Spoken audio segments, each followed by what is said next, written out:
start with the news. I must confess, have not had time to read the continent because of other pressing issues. But I have looked at it, and I've looked at the main news, but I haven't prepared it for presentation in this session. And Brother Pigeon has also confirmed he's also been tied up elsewhere and has not been able to do that.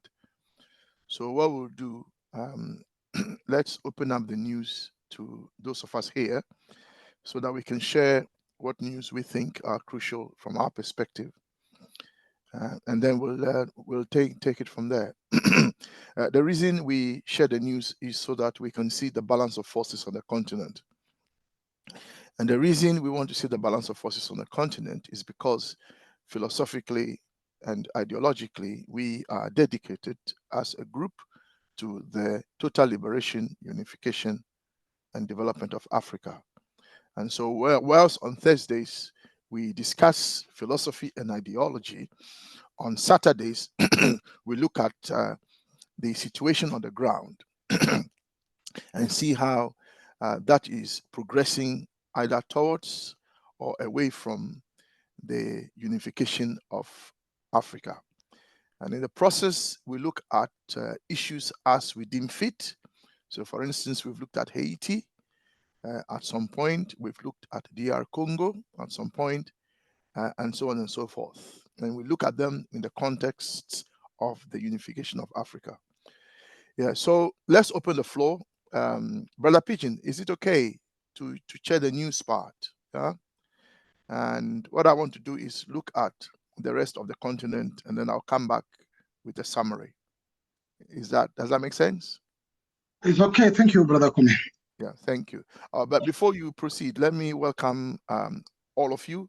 You, Pigeon, yourself, Sister Helen, Gareta, Brother Joseph, Joan Kimani, Simon Chibi, and Sister Ida, and Hegel and Walsh.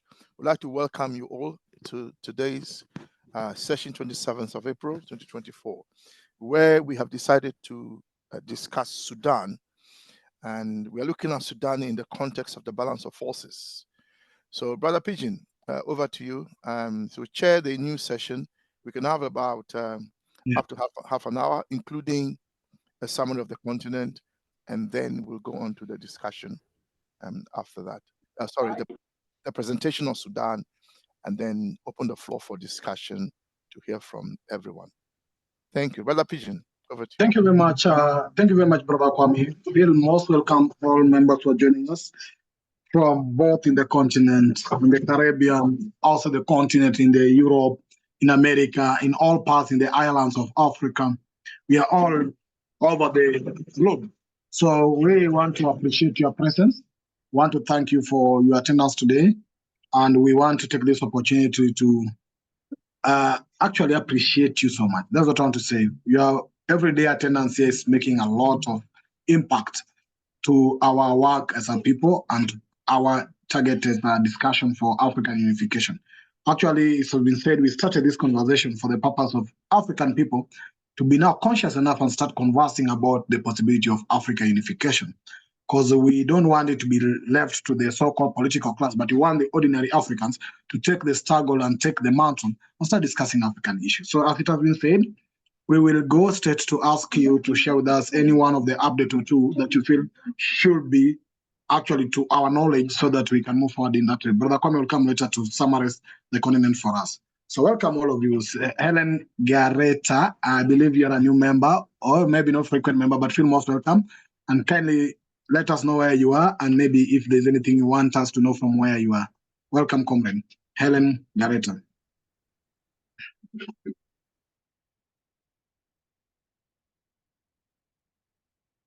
Sister Helen Gareta, are you able to share with us something? You are the first person indeed to be part of this class today.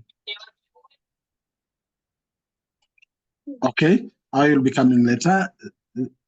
Let me get to Brother Simon Chibi from Zimbabwe. Can you share with us any update from Zimbabwe, and how are you, wherever you are? Comrade Simon Chibi? Yes, I'm Simon Chim from Zimbabwe. Thank you so much. And I would want also to appreciate all members who are here today. In Zimbabwe, things are going very well. We are proceeding well. And in Zimbabwe, this week ending today, we have our national event, which was the International Trade Fair, which was happening in the second capital of Zimbabwe. And today, the president of Kenya was one of the guests to officially open our fair, and it went well, very well. That's what I can update for Zimbabwe, and also to say Helen Gareta is also one of the Zimbabweans from Zimbabwe. He's also joining the team, is part of the team, and I hope she will also come in and say a bit more of herself. Thank you so much to the team. Thank you very much. How is the progress of One Map Africa? One Map Africa is progressing very well. Is doing quite tremendous. We are moving well in all the African states. We are almost now in 40 of the 54 states. We are almost there. We want to be in all of the 54 states of Africa. And in some countries, we have progressed quite tremendous that we have the local chapters being registered officially. We are operating officially in a number of countries. Okay. And we have now on board different projects for different countries which are starting. So that's all I can say for One Map Africa. But the main theme and concern of One Map Africa is to try and unite Africa, to try and remove all the borders which were induced due to colonialism. And those borders are the ones which separate us as Africans, which sometimes give Africans that disliking amongst ourselves. So that's the main theme or main mission of One Map Africa. Thank you,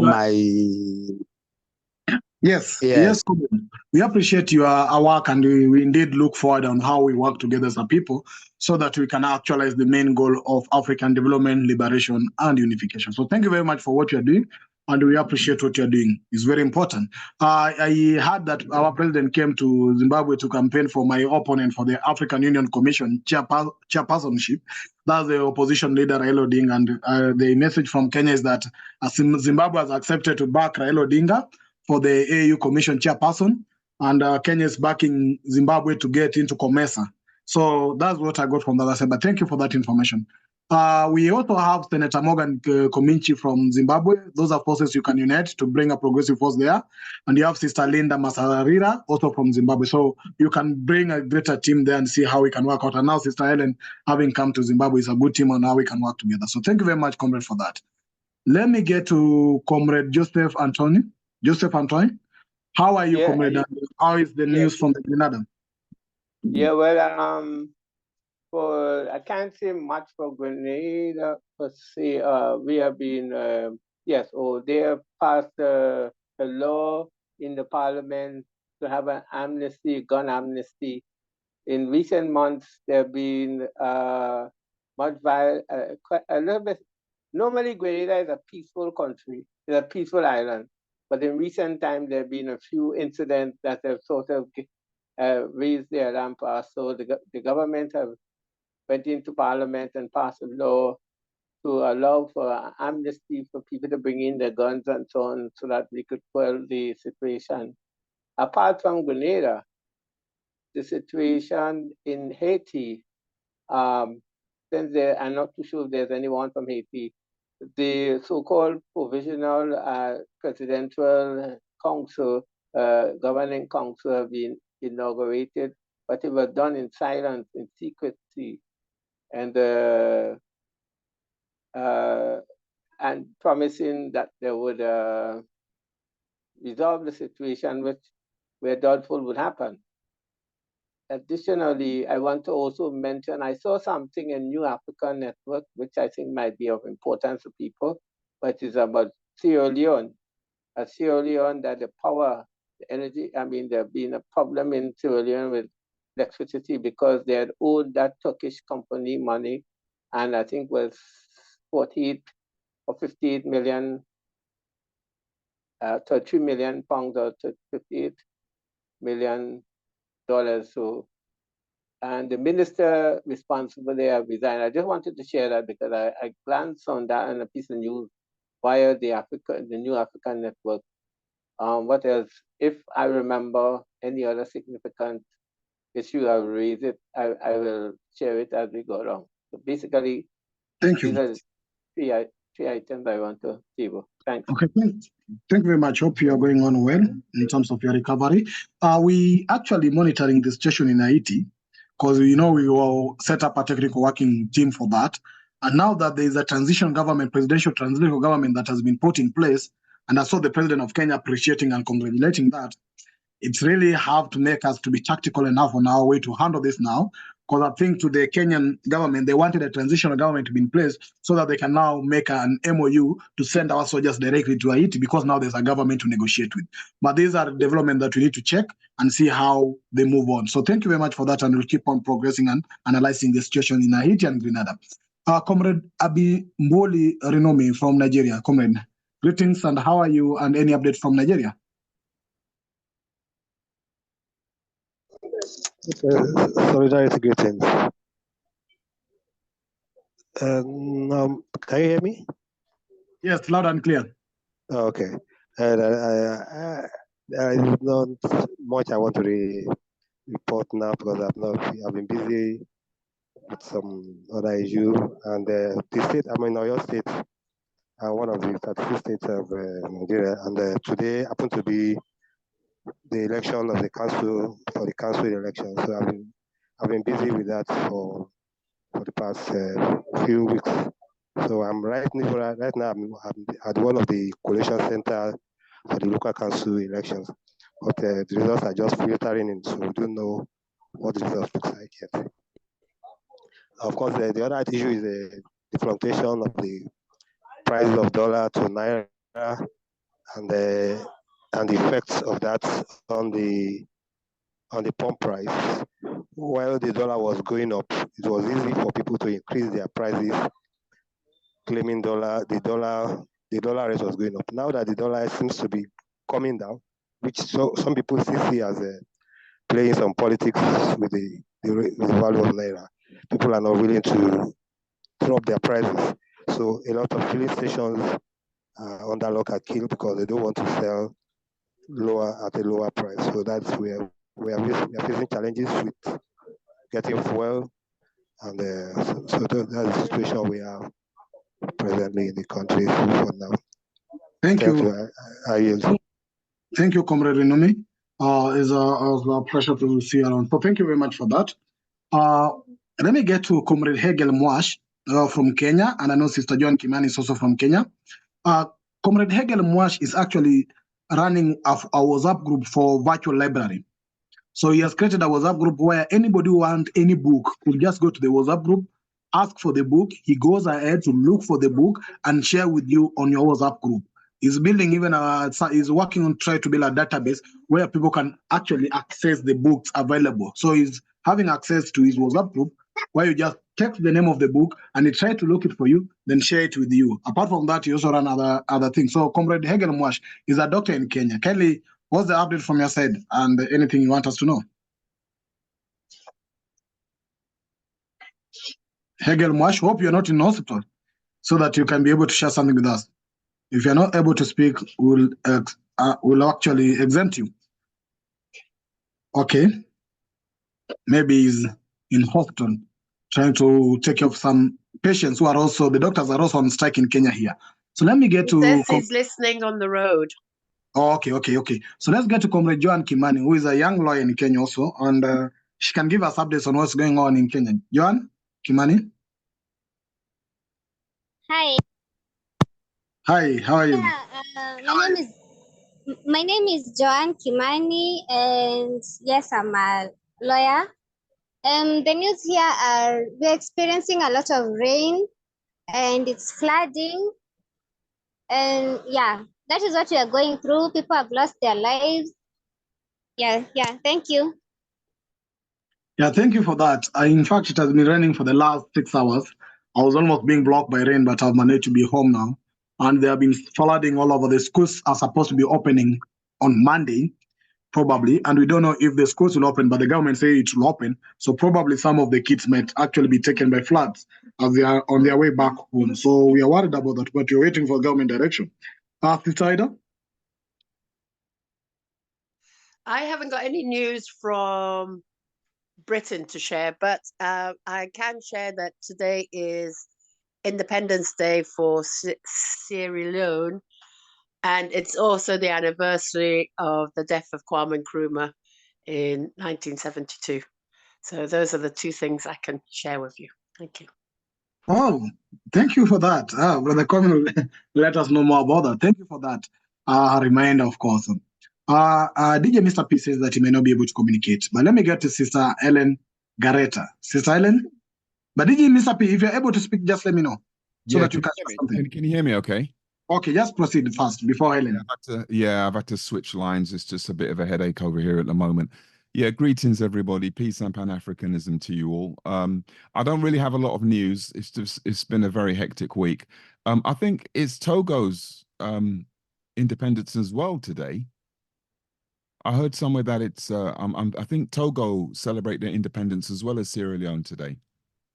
Just to add that to what Ida was saying earlier on.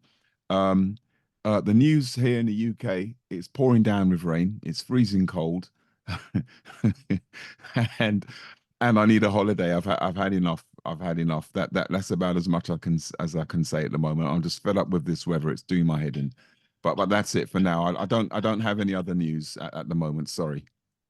Thank you, Sister Helen. We have also been joined by Dr. Marsh. Dr. Marsha, welcome. Sister Evelyn, Sister Helen Gareta, please, any update from your side?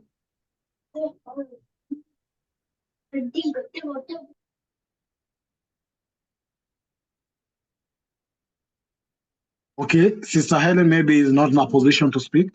Feel free when you are able to do that, you can come back. Greetings, Dr. Marsha. Hello, how are you? I'm blessed and well. How are you? We're fine. Any update from where you are? Anything about our information? Anything? What is very interesting that is happening in Barbados, I don't know how many people have heard about this or if somebody has mentioned it before, but a part of our justification that we use for reparations, particularly from Britain, had to do with one of the oldest plantations in Barbados called the Draxall Plantation. And our government came up with this quote unquote brilliant idea a couple of weeks ago to award the family of the family that owns the Draxall Plantation over $3 billion to buy the plantation, to purchase the plantation. The plantation currently belongs to Richard Drax. I think he's the third or the fourth. He is a member of the legislative, mechanism in Britain, and he's worth over 150, I think it is, $1 million. And so I really highlight that issue here because we cannot construct reparations as a monetary issue. It cannot be a capitalist monetary issue. And exactly what has happened here with the Draxall Plantation and our government feeling as though to use this plantation as a justification for the reparations conversation, but then to want to requisition it at a cost of $3 billion, the cost to be absorbed by the taxpayers. This is what happens when you ask a capitalist question, you get a capitalist answer. And it is one of the reasons why I will not support any kind of reparations movement in the Caribbean unless we are willing to talk about non-monetary reparations. Because purchasing a plantation for that amount of money from a person worth $150 million cannot be the way that reparation is constructed. So I will just flag that. And I will flag the continued sale of land that is important in Barbados because of its environmental, it's important to ecosystems across Barbados. That land is being sold to private investors. They continue to drill on it. They continue to wall it off from access by the community. And so I'm also flagging that issue as well. Thank you. That is really an interesting conversation on whether we think of reparation in terms of monetary aspect or any other aspect. And that is a clear conversation that we as Pan-Africans need to have, because people have been running on money, and the question has been, how much is that much? How much is enough for the lives that were taken away? How much can you quantify the life of a person that was killed so that you can be satisfied that this much is equivalent to this life? That's a really serious conversation that we need to have and need to brainstorm about it. Sister Ida, thank you, Sister Dr. Marshall. Sister Marsha, we've been paying attention to the issues on the plantation, and as far as we've heard, it's only 50 acres that they want to buy at the moment, and he has something like 250 acres for the plantation. But we hear that it's been stopped, that the Prime Minister has stopped it for now.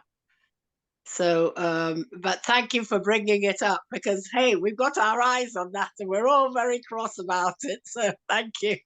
Yeah, I forgot to mention that. I did actually post that yesterday online regarding that situation. I think it's about 600 acres, Ida. It's nearer 600 acres. It's a whole heap. And he's actually worth, I think, 150 million pounds, not dollars. His estate. Yeah, so it's actually a lot more. He's actually worth. But I did post that yesterday. Yeah.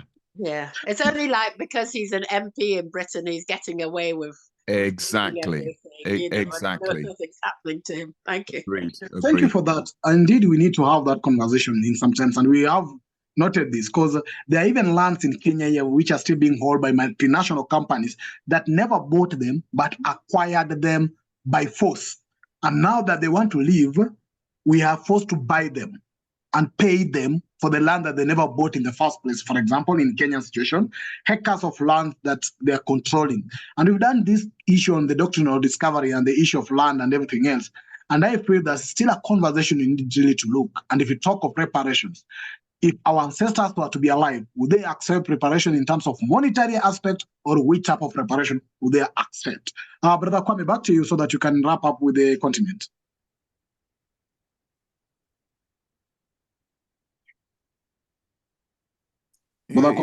Yes, Brother Pigeon. Thank you very much. So I've been looking at the continent. Let me share what I've gathered whilst Brother Pigeon has been sharing. So let me share it on the screen so that you can all see what I am also seeing.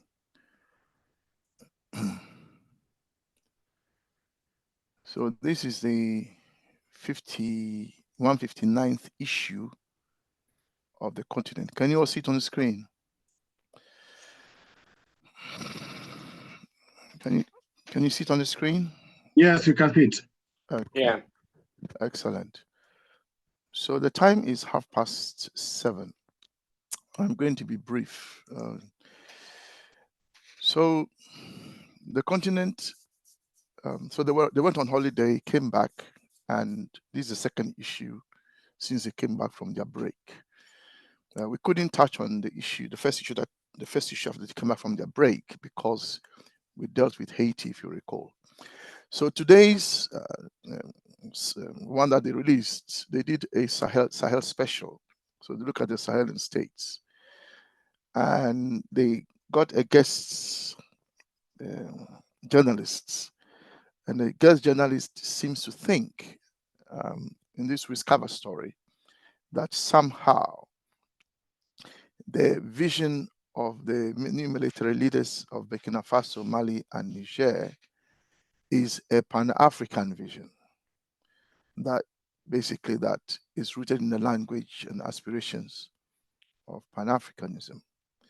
I think we here have discussed, some of us have anyway, mentioned that we did not think that the Sahelian states are speaking the language of Pan-Africanism as we understand it. And for us, Pan-Africanism is the unification, liberation, and development of Africa. And we don't see that in their language. And a group of African states grouping together in some kind of community is not for us Pan-Africanism. Because we already have that. We have that in ECOWAS, we have that in the North, the Maghreb, the Arab states, in the Arab League and those sort of things. We've got the East African community and so on. So for us, those are not Pan-Africanism. So what are they? For us, they are just liberal and conservative institutions put together to continue to support the liberal and conservative leaders on the continent. So for us, that is all it is. It is not really Pan-Africanism as we understand it.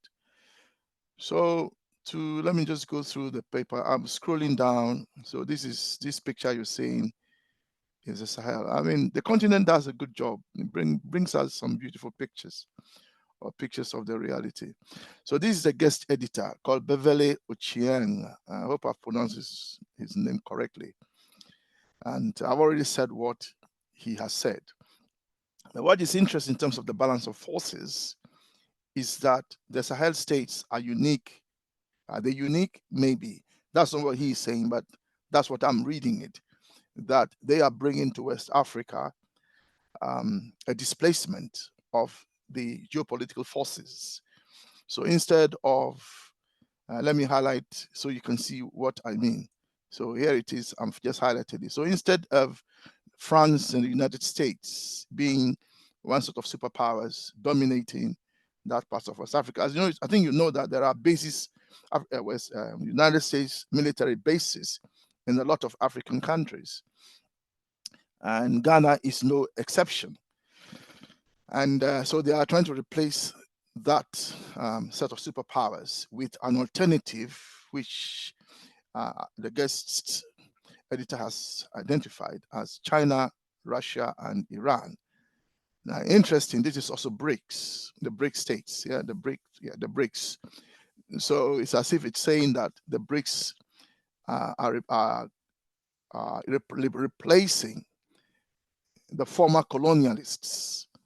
Of course, the US was not a colonial country. It was itself freed itself from Britain. But then since after the Second World War and the liberation of Africa, the US assumed a new colonial role.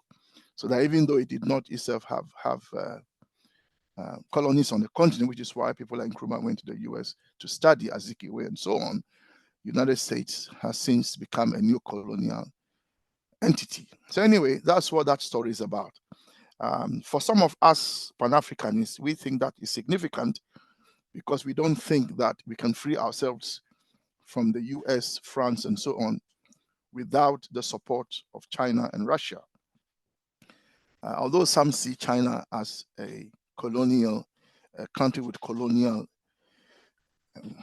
intentions, although China itself has come out to deny it, that it has any colonial intentions, and considering that China itself was a colony, well, people sometimes forget that China was with us when we went to the Indonesian conference. China was there with us. So sometimes people forget that, and they forget that. And I'm talking about people who hate or don't like China and Russia and so on. So these are people who love the oppressor more than those who have shown themselves to be to want to liberate you. So anyway, so that is what. So for us, this is significant, and some here might disagree with my analysis. This is just my view. It's not the view of the class as a whole. which is that some of us would like to see a balance of forces on the continent to weaken the previous colonialists, because we don't think they mean well for us. So we want to see more Chinese and Russian power on the continent.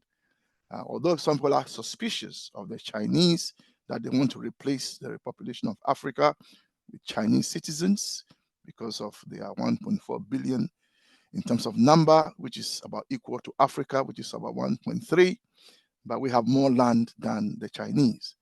So some people think that the Chinese want to place their citizens on our continent. Anyway, so scrolling down, there is Nigeria has locked up a store that apparently discriminates. It's a Chinese store. It discriminates against Nigerians, black people basically. It doesn't like black people in the shop. So when you go, it turns you away. So the FCC, the FCCPC, which is the Federal Competition and Consumer Protection Commission, were standing around when they set some Africans into the shop who were then turned away. And that was evidence for them that is happening. So they have closed the shop, and the China General Chamber of Commerce has denied that it is racist. But then you would say that, is it what somebody says, or is it what they do that shows they are racists? You can say all you like that you're not racist, but what if your actions prove that? Now, Mali insurgents have kidnapped 110 bus passengers. There is sandstorm in Libya. The parliament has passed a law in the UK authorizing the UK Prime Minister to deport refugees or asylum seekers to Rwanda. You can see Kagame and Rishi Sunak there shaking hands. Biden thinks that Africans eat other Africans, or Africans eat other human beings. This is Biden, and so this has obviously created a lot of backlash, as it were, because a comment he made. Yeah. So, Brother Kwame, are we meant to be seeing the writing, or is it just the beginning page? Yeah, when you say the writing, can you see the writing? We can just see the continent logo. That's all. Okay, you're not seeing what I'm sharing on the screen. It's not sharing. It's just showing us the continent logo. Okay, let me. I'm sorry. I thought you could see what I was seeing. No. Okay, let me stop sharing and share again, so that hopefully you can see that again.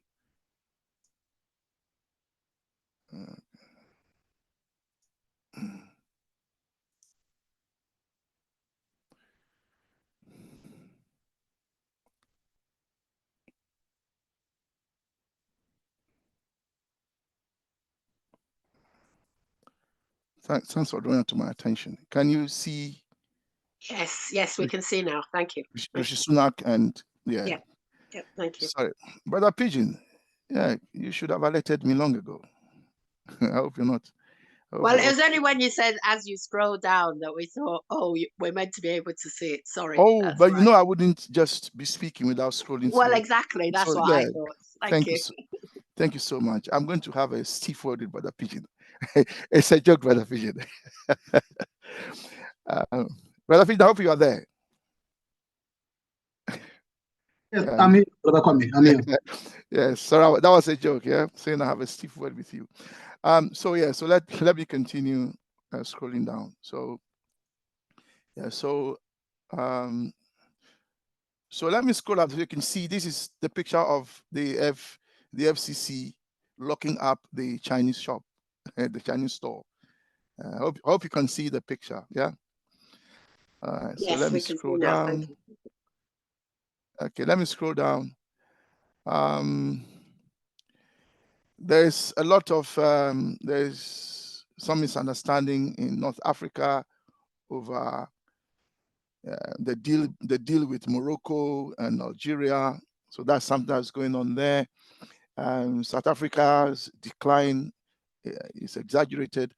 Because of time, I will scroll down to what I think, because of time, also because I haven't read the magazine as thoroughly as I would like. So let me go through what I consider to be the key issue for us. So I'm scrolling down to the analysis for in this week's continent. I'm still scrolling down to the analysis page.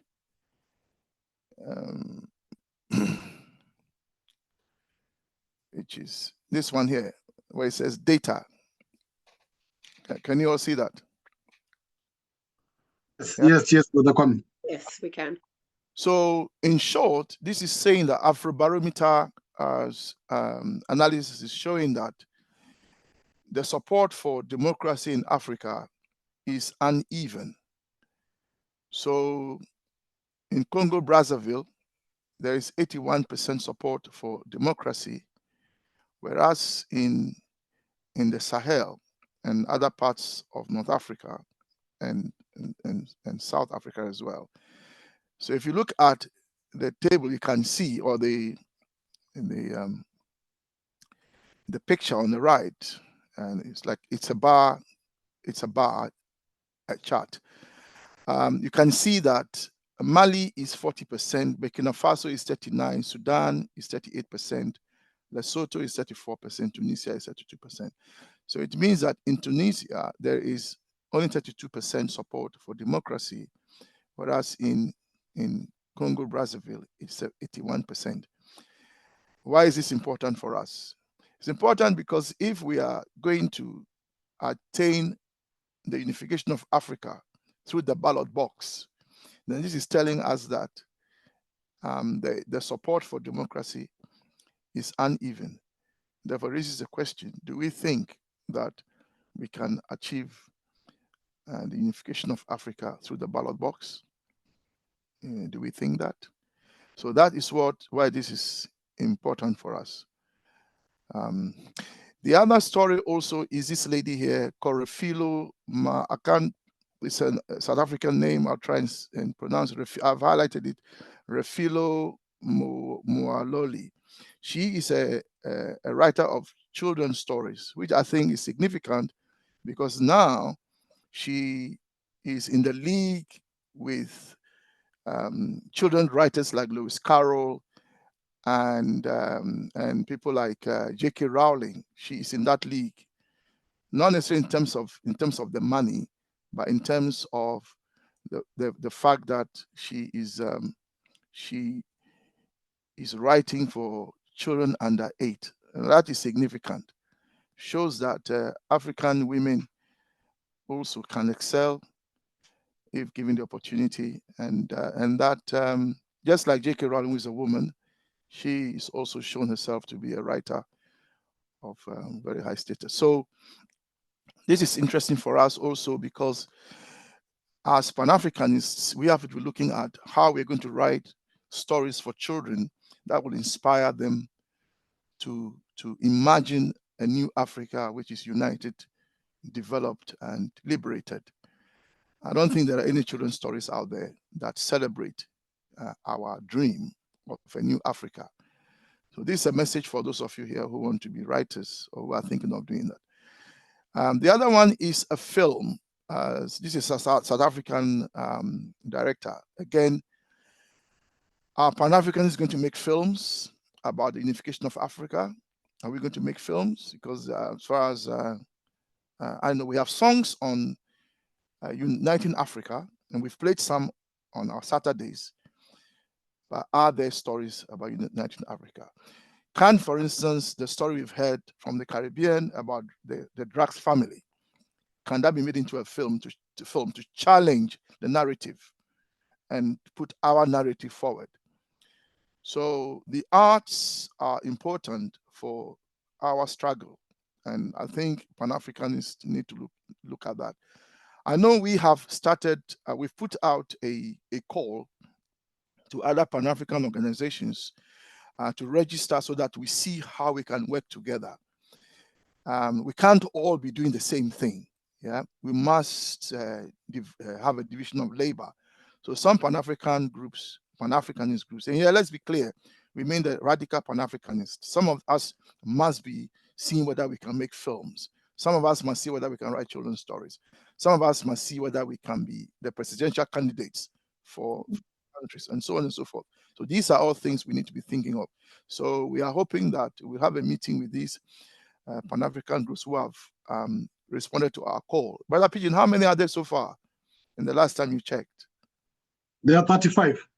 So thank you. So 35 Pan-African groups have responded to us. So hopefully we'll have a meeting with them to map out what it is we have to do.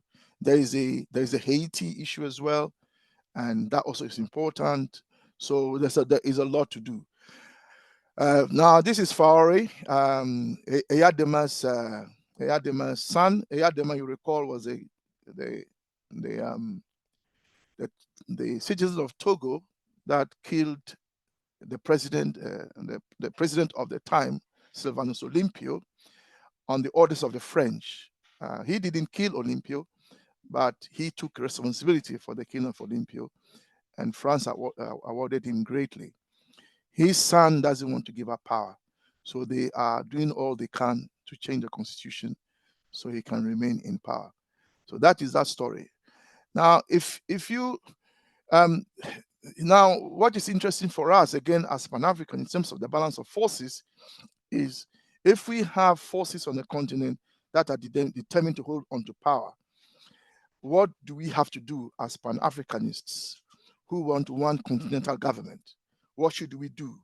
Because that is part of negative forces for us. The time is 7:48, so let me run this up quickly now. We have a brother who was training in Swaziland. He hasn't been with us recently much, but this is talking about his country and the fact that there is democracy is not tolerated in that country, and Swaziland is a big problem. But the brother Pigeon, what's his name again? Is it Mafafa? Mafafa. Yeah, so Brother Mafafa is part of the opposition, and they've been trying to bring democracy to Swaziland. The problem is that Swaziland is one people, it's a nation of the same people. So the king is a brother of, and the queen mother is a sister of all the others. They are just one clan, one big family, and yet even they can't sort things out. So if one nation in Africa, where the people are just one people, and even the king of the people is oppressing his own people and denying them democratic rights and their liberties, then what about Nigeria that has many nationalities, or Ghana that has many nationalities? I am an Ever myself, or Kenya that has many different nationalities. Then what? So this is a problem again for Pan-Africanists. I know we've looked at the question of the nations of Africa and the population of Africa in terms of unification, but these are problems that we need to deal with. It's not that it's impossible, but they are probably need to. Yes, Brother Kwame. Yes. Just remind you that we have also done research, which you are about to present probably, on the ethnicity or those called tribes in Africa and how they are linked together. Precisely. So we're going to have a look at that. Okay. So that is it from me. Thank you. So, thank Brother you, Pigeon. Thank you, Brother Kwame, for that. Should I go straight to the presentation or we take some questions? Yeah, before you do, let Brother Joseph's hand is up. So let's hear him. And so you get ready. I'll stop sharing. Get your presentation up on the screen. Brother Joseph, yes, of course. Yes, please share your thoughts.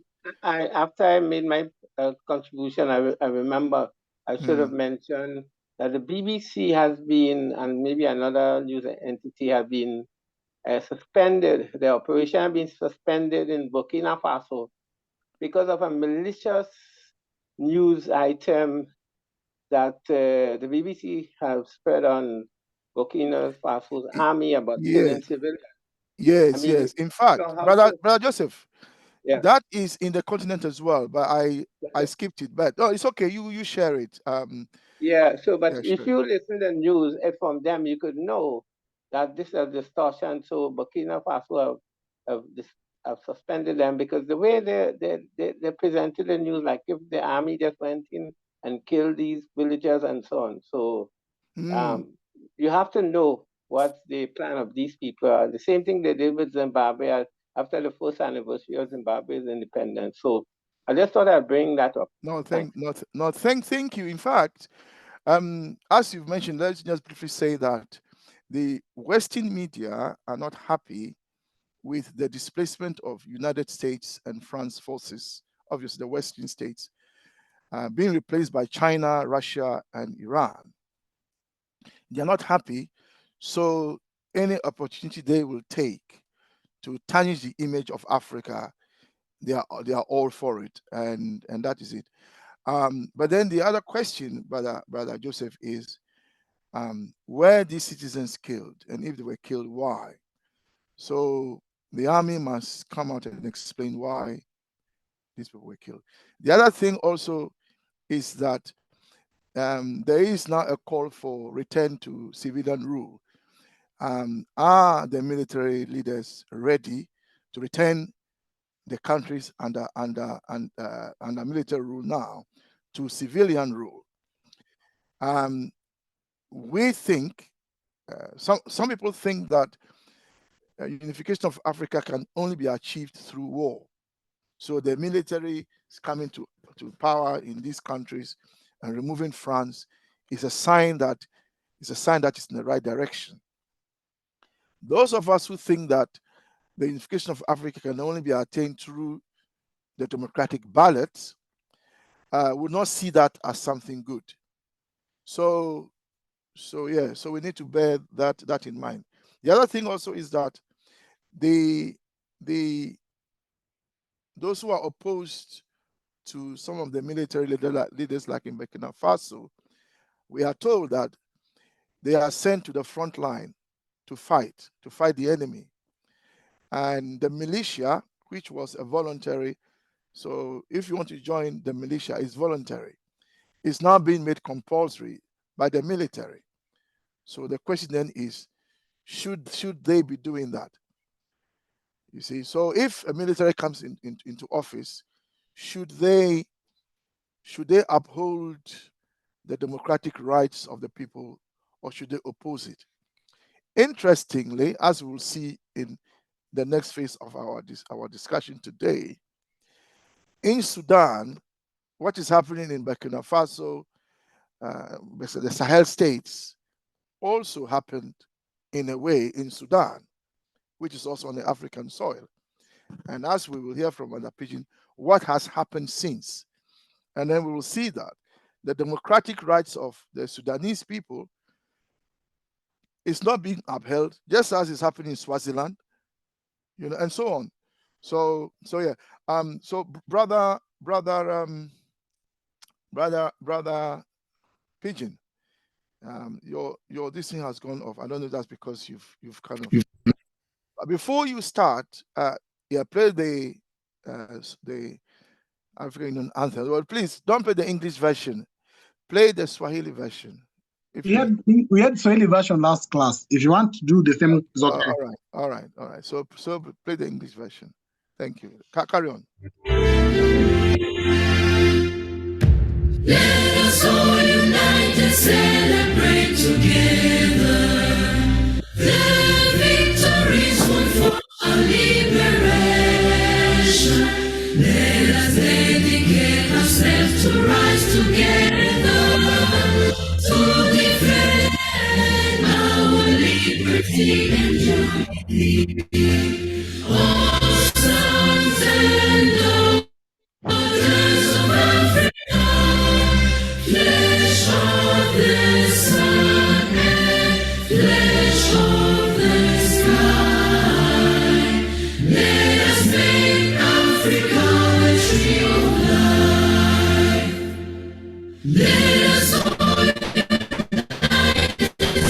sing together. So uphold the bonds that frame our destiny. Let us dedicate ourselves to fight together for lasting peace and justice on earth. Oh, sons and daughters of Africa, flesh of the sun and flesh of the sky, let us make Africa the tree of life.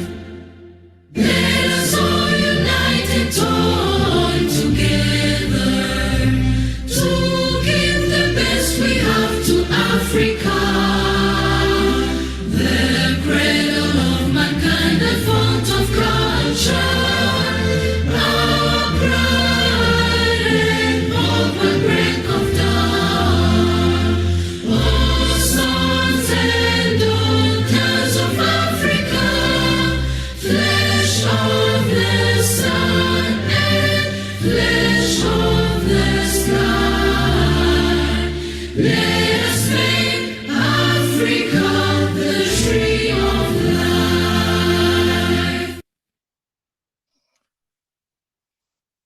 Yes, thank you, Brother Pigeon. You can now proceed.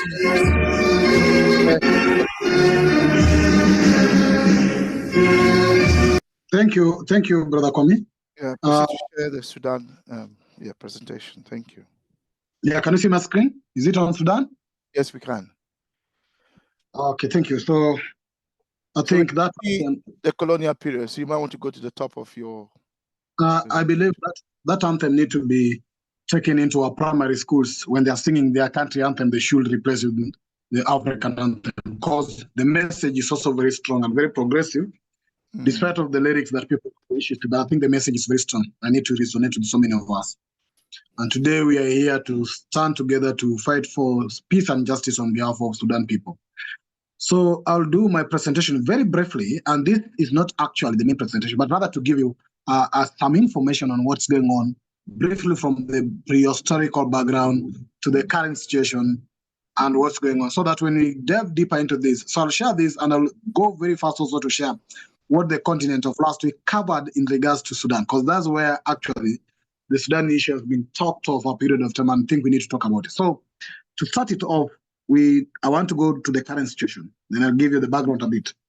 So the ongoing conflict in Sudan, of course, the current one began on 15th, 2023, is primarily a power struggle between the Sudan armed forces. This after the forces came together, they started another war.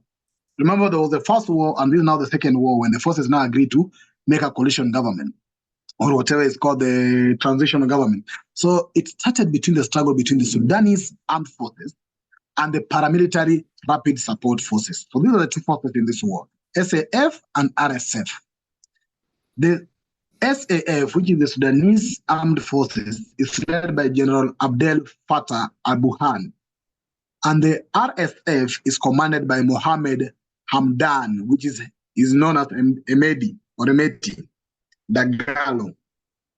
He is the leader of the rebel group. Now, the conflict has resulted to significant casualties and displacement. In fact, as of March, this March 2024, at least 13,000 to 15,000 people had been killed, and around 33,000 others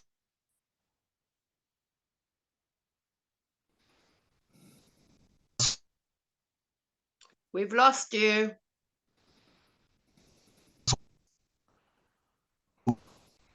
were injured.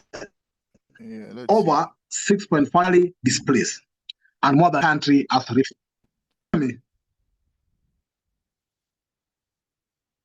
Can you hear me? Yeah, now we can hear you, but you were lost during the process. I'm not sure whether it's your network or something connectivity. You can proceed. Yeah, I think it's a question of connectivity. It's a signal ceases all the time. It breaks. There is freezing signal coming from him. Can you hear me now? Freezes and Yes, we can. Yeah, Carry on. yeah, it's clear now. There's a blackout in Kenya here because the lights have gone off due to rains. So I'm using my hotspot. It's just gone out in the last 10 minutes. So I'm using phone hotspot connected to the laptop. There's a blackout in the last 10 minutes. So Brother Pigeon, yes. if it will help, email me this so that I can assist should you go off. Yeah. So can I share with you this? Yeah, email it to me so I can also share it on screen if necessary. Okay, kindly take over a bit as I'm doing that to your email. Say again? Take over a bit as I'm trying to run this to your email. Okay, I'm not sure what you mean, but no, carry on. Yeah, thank you. He said you should stand in for him. You should preside over the meeting while he's busy back at the background doing that.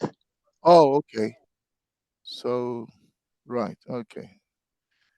I'm almost done. I'm trying to send it to you now. All right. So Brother Pigeon has been sharing with us what is on the screen, which is his introduction, and he's given us a date, which is April 15, 2023, and that's when the power struggle started between the Sudanese armed forces and the paramilitary rapid support forces. The paramilitary rapid support forces. Brother Kwame, you have it. Okay, thank you. All right, you carry on with your presentation. Thank you. So as I've said, these are the two forces fighting here. One is the SAF and another one is RSF, the paramilitary forces and the main military. So actually, what led us here? You remember after the withdrawal or the massive revolution where is called this president Buhari was actually sent out. Then they formed what they call a transition government, which has never stopped its transition. It's still transitioning. And now there's a war between the transition government, between these two forces. So as I've said the statistics of the people who have been affected so far, I will continue to say that the power struggle between the SAF and RSF. Now, the power struggle between these two forces were exacerbated by an internationally backed framework agreement that was signed in December 2022. This agreement attempted to integrate the RSF with the army into the army. So this is paramilitary group being integrated into the army, which is the Sudanese Armed Forces. That's what that agreement did, as a part of a wider reform of the security sector and the transition to democracy. When you say paramilitary, it's not actually that they were part of the military. These were like the Janjaweed, they were like the militia group. So they came over and they were now to be integrated into the military, to be formal military, where they were the militia group. So however, each side feared ceding too much control to the other in a new political order. So the tension between the two military forces reached a boiling point in Khartoum on April 15, 2023, when both forces sent armored vehicles into the streets and opened fire at each other. So these forces went to the street to start fighting each other. The RSF has still captured, which is the rapid Sudanese support forces, has since captured most of the Darfur and Gezira states and parts of Khartoum states. White Nile, Sena, Al-Gadarif, North, and West Kordofan. Now, despite the humanitarian situations and hostility, there's still no sign of this winding up. So basically, this is the context where it is now. So let's get back a bit to the historical background of this context. So the history of Sudan, of course, is intertwined with the history of the ancient Egypt, with which it was politically aligned over several regional eras. The kingdom of Kush, located along the Nile region in the North Sudan, was a significant entity. The Christianization of the three Nubian kingdoms, which is the Nobatia, Makuria, and Alodia, in the 6th century, resulted into the Old Nubian language, the oldest recorded Nilo-Saharan language. We've done some research of these languages, which we'll share later. The Nile Valley underwent Islamization in the 14th to 15th century, following the decline of Christian kingdoms. Now, the colonial period. Sudan's colonial history is tied to the actions of Egypt, and it stretched back to 1805 with the accession of Muhammad Ali.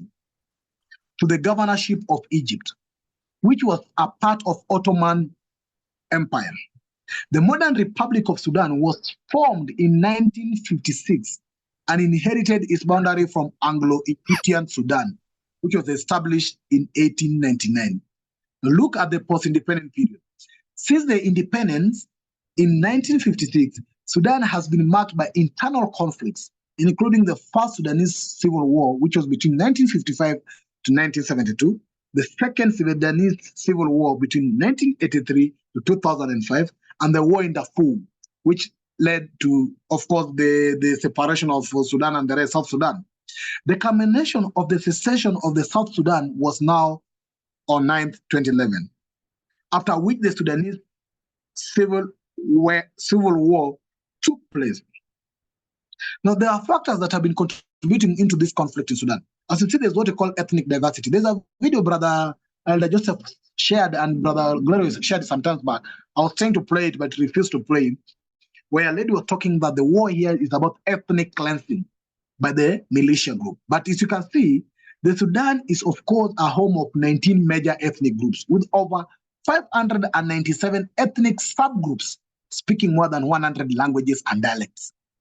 This multifaceted ethnic diversity has led to conflict over territorial control and identity. For instance, the recent intertribal conflict in the Blue Nile was the first of its kind, primarily over territorial control, with natural resources playing an important role in defining conflict dynamics. This also close to what's happening in Sudan, in Rwanda a bit. There's also been religious tension. The imposition of Islamic Sharia law throughout the country led to a religious tension.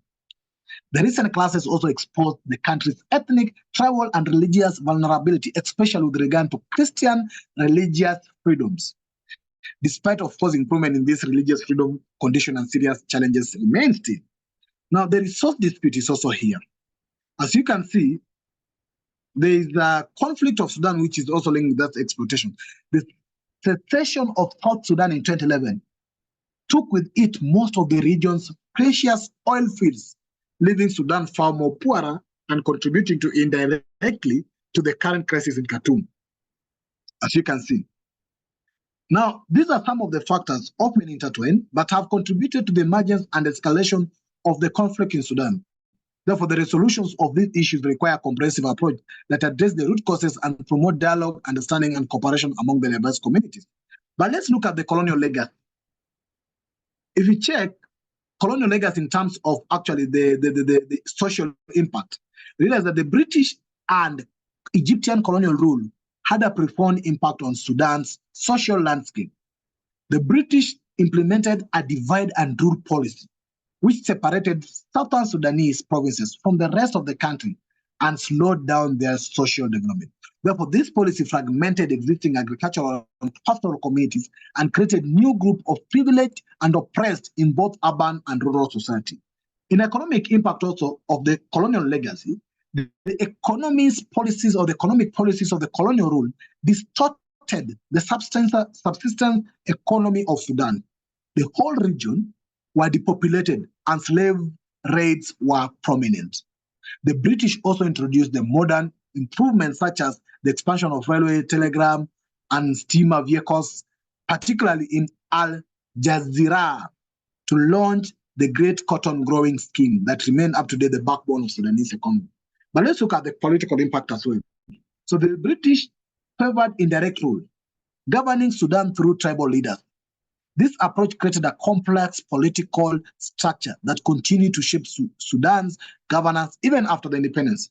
So the British and Egypt rule also sparked aspiration for self-determination that eventually led to the protracted struggle for freedom. The colonial, as you can see, the colonial arrangement subjected the nation to external rules, sparking aspiration for self-determination that will eventually lead the protracted struggle for this freedom we are seeing today. But we also have to check on the independence war, which is the struggle for independence and subsequent civil wars. If you check in the 1956, as you had said, where the Sudan gained the independence from Anglo-Egyptian Condom on January 1st, 1956. But however, if you check in 1956, Constitution did not address two crucial issues. One, whether Sudan should be a secular or Islamic state. And I remember in the book of Conscience, Nkrumah therefore advised that the state should be secular. And the second one is, and the country's federal structure. So the Arab-led government of Sudan, based in Khartoum, reneged on promises, or actually emerged on the promises to Southerners to create a federal system, which led to a mutiny by the Southern Army officers.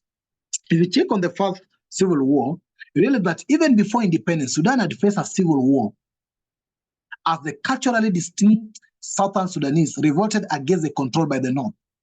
The civil war was fought primarily between the Sudanese government and the Sudanese rebels, seeking greater economy and resource control. It was resolved through the Addis Ababa Agreement in 1972, which established Southern Sudan Autonomous Region. The Second War, which was in 1983 to 2005, this second civil war erupted in 1983 when President Jafar Nimeiri introduced Sharia law. And this emerged on the Addis Ababa Agreement provisions for a referendum in Abyei. The Sudan People Liberation Army, SPLA, fought against the government of Sudan until 1989, when the parties reached a peace agreement and suspended the Sharia law. However, a military coup led to Omar al-Bashir overthrow the Sudanese government and repudiation the peace agreement. So the Second War left 2.5 million people dead and 4 million people displaced between 1983 to 2005. Now, the war also broke in 2023 up to date. If you have to analyze it, you check that a new conflict that broke between that period was due to power struggle, as I explained it before, between the two forces. But let's get at the historical tensions between the North and the South. As I've said, this religious tension, which I'll not mention so much, that introduced the issues of the Sharia law that I've talked about. There's this ethnicity issue, but there's also this governance. You realize that the Sudan faces significant challenge in its political transition. So the key governance challenges include lack of strategic direction, lack of political will to move the country forward, and impunity and willful disregard to the rule of law. The signing of Juba Peace Agreement, as you can see, in October 2020, triggered a timeline to actually reinstate the federal system of government in Sudan. However, milestones are envisioned in this constitution document and the Juba Peace Agreement have never been attained up to that moment. You see? Now, if you check the peace pact that was signed in 2005, which is called the Comprehensive Peace Agreement, it is also known as Naivasha Agreement. That means it was signed in Kenya here, Naivasha. Naivasha is a town in Kenya. And it was signed on January 5th, 2005 by the Sudanese People Liberation Movement, SPLM, and the government of Sudan. This agreement marked the end of the Second Civil War, which was a conflict between 1983 to 2005, but between the central government and the SPLM. Now, the Comprehensive Peace Agreement incorporated several previous negotiations and agreements that were signed in Machakos, which is a town in Kenya, and this Naivasha. This included the Machakos Protocol, which was in July 2002. Then the Naivasha Security Arrangement Agreement that was signed in September 2003, and the Naivasha Wealth Sharing Agreement that was also signed in January 2004. The Naivasha Power Sharing Agreement in May 2004, and the Naivasha Resolution of Abyei Conflict Protocol in May same 2004, and the Naivasha Resolution on the Conflict in South Kordofan and Blue Nile State, which was also signed in 2004. This Comprehensive Peace Agreement provided for a new national constitution and outlined new measures for sharing power, distribution of wealth, and providing security to the country. It also allowed for a separate administration for South Sudan and stipulated that a referendum on independence for the region will be held within 6 years. These were the key issues for the rebels. If you go later on, also the collective comprehensive peace agreement ruled that Sharia law will apply only to Muslims, even in the north. So these three sensitive borders areas were given special status under that CPA. The disputed Abyei border region was to be jointly administered by the north and the south Sudanese governments or Sudanese states until its final status will be determined by the referendum. So also this CPA marked the end of the 2 decades of conflict in Sudan and was the culmination of peace negotiation to find a comprehensive lasting solution to the conflict that led to the division between North and South of the Sudan. and then gain its independence in 2011. So the Darfur conflict is basically what happened in the South Sudan, and the Janjaweed militias. All this is also part from the South Sudan, not actually the main Sudan, but they form part of the paramilitary in the main Sudan. Therefore, I'll only check a bit on the international response to the Darfur conflict. So the international response to the Darfur conflict has been significant, but also subject to criticism for its perceived inadequacy. The United Nations, the African Union, and various non-government organizations have been involved in addressing this issue. However, the international response has been described as a glacial, particularly in relation to the situation in Darfur. That's basically the issues in the Darfur peacekeeping mission. So there are two parts of Darfur and Khartoum, which you need to understand. But let me check the key aspect here, which was the involvement of the external forces. So Egypt actually is the first country. Sudan's powerful neighbor, Egypt, to the north, is closely aligned with the Sudanese armed forces, which is the current government, by the military group. However, it finds itself in a dilemma as the rapid support forces, the other one led by the paramilitary, the other side of the conflict, is believed to be backed by the United Arab Emirates. Now, this is where the external forces come in. The United Arab Emirates is involved in this war as a major financial supporter of Egypt. Egypt has also been observing the situation with trepidations and has offered to mediate, but its neutrality has been questioned. The conflict has implications for Egypt and its regards Sudan as an indispensable ally in the long-running dispute with Ethiopia over the controversial Renaissance Dam. Remember, there's the dam in Ethiopia, and Egypt wants to use Sudan the same way, but United Arab Emirates is involved here in financing some of this work. Iran is also here. And you see, Iran's involvement in Sudan's civil war has sparked significant concern as it seeks to expand its influence across the region. Reports have revealed Iran's supply of combat drones to the Sudanese army, shedding light of its active participation in the conflict. Iran's intervention forms part of larger strategy to extend its influence throughout the African region. And lastly, let me check on the regional neighbors. This conflict in Sudan has serious implications for the neighbors in the Horn of Africa, including South Sudan, Central African Republic, Chad, Libya, all of which are already dealing with various internal crises and instabilities. For instance, Chad, which shares almost 1,000 kilometers square with Sudan, is hosting the largest refugees from the Sudan. The violence in Sudan has also potentially spilled into many other countries, raising concern about the crisis having destabilizing effects on the region. I'll stop there. And basically, that's clear information on the background and where we are currently. Back to you, Brother Kwame. I may touch on the Continental magazine, but I don't think there's need, unless you advise so, where they cover Sudan. Yeah, because of the time, it's 2020. Let's be clear where Sudan is. So let's all, yeah. So Sudan, as a country, where is it based? I want to share the map on the screen. Where is it? Hope my brief presentation was a bit better to help you understand this. Yes. So here is the map of Sudan. We can all see it. So we can see where Sudan is, where South Sudan is, Ethiopia, Eritrea, Djibouti, and Egypt, Chad, Libya. Is it very clear, everyone? So that's yes, the we can see country it. we're dealing with. So yeah, so this is a map, and we can see where Iran is across the Red Sea through Saudi Arabia. After Saudi Arabia, where Iran is, we can see Palestine, Israel, and so on. So that's what we're dealing with. So, Brother Pidget, thank you for sharing that with us. Are you able to just summarize your presentation before we have a discussion? So, what would you say is a summary of presentation? I'll say the summary of my presentation in regards to Sudan is that the key issue here is that, as they have been addressed, there's power struggle, both internally by these forces to take over power, but the reason for power is resources. So the resources available, like the oil and the rest of the resources, who want to control these? This is basically what I'm getting here. The fight for the resources underneath the soil, like the oil and the rest of the things. But now there are also external forces that are funding these forces in order to take over the control of the resources here.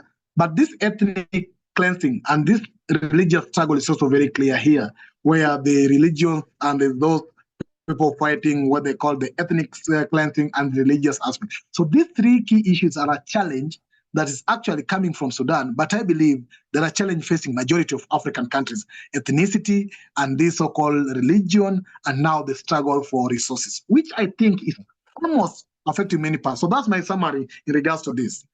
Thanks for the summary. Now, the other part of the summary I want you to share with us, having done the research, is the reason we are looking at this is that we are locating Sudan within the unification of Africa. So how does what is happening in Sudan advance or detract from Africa's unification based on the research that you have done? Brother Kwame, can you please share the map again? Certainly. Thank you. Okay, from my point of view is simple, that as we envision the unification of Africa, the situations in Sudan present a pertinent challenge that we as Pan-Africans will have to face. And these challenges include, one, very liberal or conservative leaders who will want not our unification for the purpose of exploiting our resources. And this will involve people both internally and the external forces. Another clear challenge that will be posed towards our unification is the religious struggle. And I think it's very clear from the advice of Kwame Nkrumah on that for a state need to be secular. Therefore, an Africa united Africa should be secular and not any base in any religion. And the third thing is how, as an African, as we fight for the Pan-African unification, we cannot unite in lines of these states. And therefore, there's need to unite those tribes or those ethnicities in line of rooting them back to their roots and realizing that they are either Nilos, they are either Bantus, they are either Kushas, and they are either Semites. So the struggle, because you see like Sudan, is majorly Nilots, almost 90%. So if they can get into this concept that they are one family, then they should not fight over these small subgroupings or sub-tribals. And these are clear challenges that we have to face and devise a clear way on how we unite Africa. And our thinking is that the unity of Africa should be along those nations, not those countries. And the nations, we talk about the mega tribes. Thank you. Yeah, no, thanks for that comment. So just so everybody knows, we've done some research led by Brother Pigeon on the nationalities of Africa. And we are aware that Africa has only 4 main families of people. Hello. So we are off. We cannot hear you. You can't hear me? Can you hear now me? You are audible. Now we can hear you. All right, thank you. Yeah, I was saying that we've done some research that shows that Africa has 4 main families. So we're not as divided as people think we are. And we've looked at the nationalities of Africa.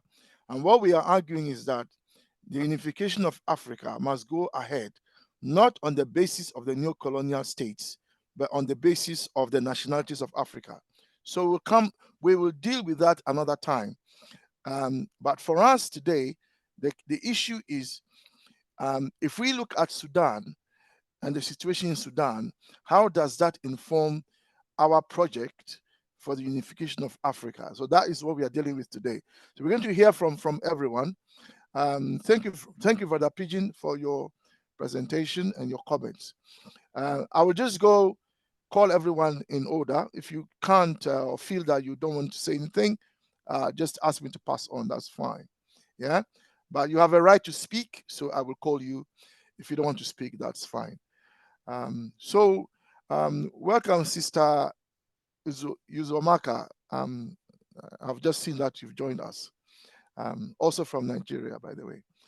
Thank you. So let's start with Brother Joseph's hand is up, so I might as well start with him. Brother Joseph, as your hand is, I don't know if it's a legacy hand. No. First of all, thank you, Brother Pigeon, for a really put together presentation. But I would like to ask that if it's possible, that the video, if you could have Brother Christian or Kwame Christian or Brother DJ P could play it, because I think it would help people to even understand as coming from a Sudanese herself. If that could be played. Okay, if Brother that could Pigeon, be, forward me. Yeah, thank you. Yeah, thank you, Brother No, Pigeon, but I forward me that also video as well. Let me but see I if I can also play it. want to Yeah, make thank you. I also want to make a contribution in the sense Yeah, in please saying do. that in the sense that if you notice, Sudan is one of the bigger countries in Africa, as with the Congo and Nigeria and so on. It seems as though wherever there's a large country, there is always that effort to make sure that it splinters, it's mashed up, it's integrated, like they did with Iraq. Divide with the Kurdish and whoever it is. They divide, or in India, where you divide India into India and Pakistan, before they divide between within Pakistan, East Pakistan and West Pakistan, which is now India, Pakistan, and Bangladesh. So it seems as though, or even Korea, North and South Korea, there's always this scheme of Vietnam, North and South Vietnam, where the colonialists, they always divide. So people always have to be struggling. In the case of South Sudan, you'll remember, soon after South Sudan became independent, a civil war came. A civil war came. Yeah, we end up having. Hello? Yeah, go on, brother. A civil war came into being, and it seemed that there's something orchestrated. Then I know I can't speak for the whole evening, but in terms of the Janjaweed, we have to remember that the Janjaweed, it was a creation of the Sudanese army to really create havoc in Darfur, while the international community sat and saw the mayhem happening there. Also, we have to take into account recently France organized a so-called conference for aid. Yeah, for aid for to help in the situation, while the United Arab Emirates continue to loot um to loot Sudan. And it's very complex. We need to understand. And to me, I see similarity also with Haiti. So we have to think, and I would suggest that maybe once we have a session with people like Brother Stassis, the other guy from the other gentleman from Sudan. Yeah, he said he wasn't well though. And others that could bring together and show the pattern and similarity of what is going on there. Thank you. Yeah, thank you. When we did the DR Congo, we had a brother who was in fact at the border at the time with someone who had been shot, and he was able to speak to us from the border between Kenya and DR Congo. When we did the Haiti, we had a sister and others from Haiti speaking to us. There's the brother from Sudan. He said he was not very well, so he could not present. There are some educators in England here from Sudan who also understand the issues. And when we had our National Delegates Conference last year, they presented on the Sudan matter. So Brother Pigeon and I will see, and anybody else can see if they can find any presenter on the Sudan matter so they can come and share with us. Because we are looking at Sudan without anyone presenting from Sudan. Brother Pigeon, have you sent us a video? Have you sent me the video so I can see if I can play it? Now, no, the key. I can play it from here. It's ready. Okay, if you can play, then please carry on. Let's see. How long is it? 1.5 minutes. Yeah, please play then if you can play. Thank you. So please, let's remember that the question for us, let's not get, whilst there's a lot of things we are hearing, let's remember that the key issue for us is Sudan a reason for the unification of Africa? So since 1945, a call has gone out, especially after the independence of Ghana and subsequent, as you know, Ghana was the first to get independence. after Ghana by 1960, a lot got independence. Yeah. So since then, the call has gone out from Accra, because that's where it started, Accra, that Africa must form one continental government, therefore one continental army. So if that was the case, then these issues in Sudan, where we have the Sudanese army and the what is you might call a militia group that was used by Omar himself because he financed it. Will we have that kind of situation? But I no longer. I So would die as a hero and a brave person than live as a coward.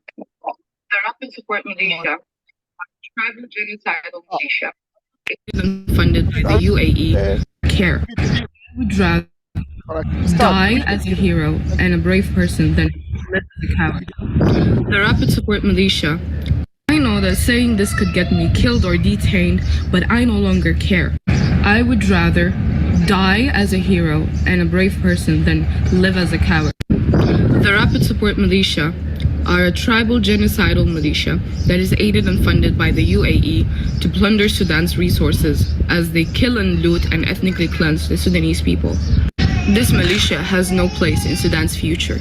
We, the Sudanese, will never accept coexistence with this entity. The international community is not guilt-free. They still have not classified the RSF as a terror support organization. And I wonder why. Because so far they have committed every crime against humanity. They have violated the international law and the international humanitarian law. I have been displaced 4 times by this militia. They have killed my family. They have raped women. And they are currently ethnically cleansing people in West Sudan. And they are also forcibly starving people. So my message to the world, those people have been paid millions so they can clean their name and, create this fancy propaganda. I want you to know that no matter what you hear and see, never forget that the RSF are a tribal, genocidal militia that has been ethnically cleansing and killing the Sudanese people and raping and looting and starving and forcibly displacing people. Never, ever forget that. Thank you, Brother Pigeon, for sharing that.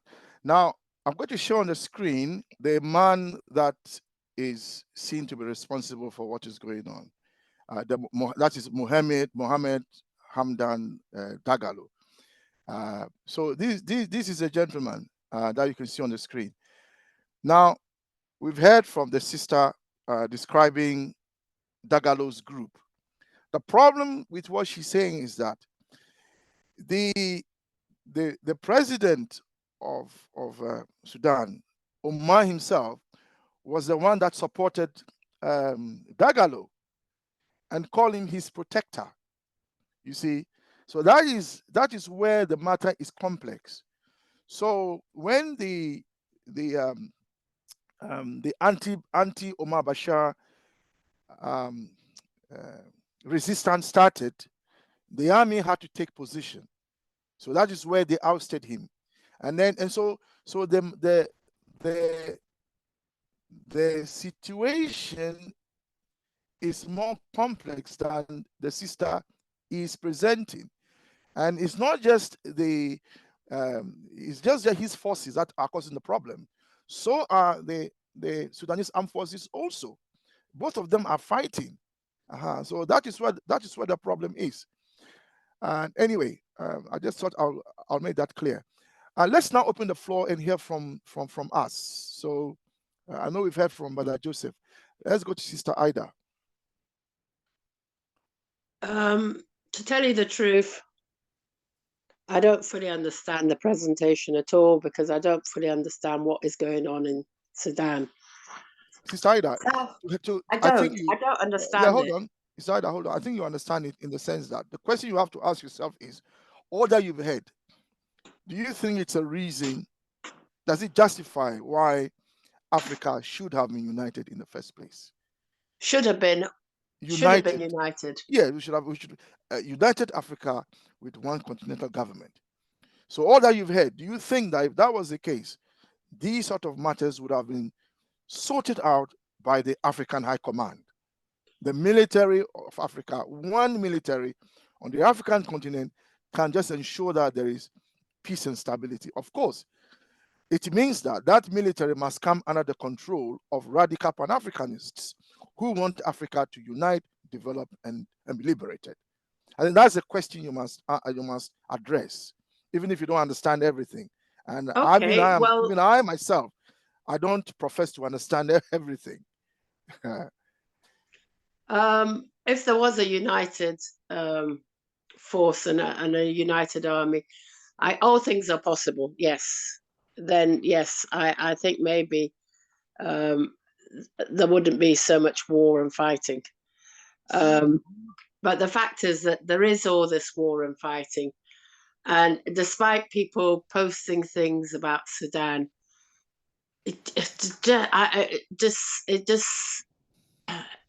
I find it so complicated. I almost switch off.